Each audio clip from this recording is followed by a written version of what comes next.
Hey guys, this is me Priya. In today's video, I am going to show you how to add TikTok sounds on video with Capcut. So firstly, just open the Capcut app and then press audio, then just press on sounds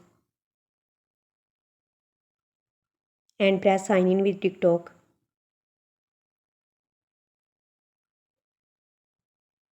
Now you will be redirected to TikTok and just press authorize.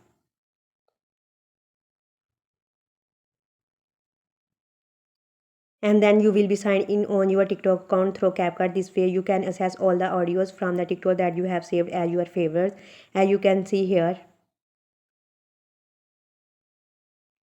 Here are some TikTok original sound that you have saved as favorite on your TikTok account. So just press on the plus sign button to add the sound onto your video and make sure that your video is muted so that the sound doesn't clash with the audio of your video.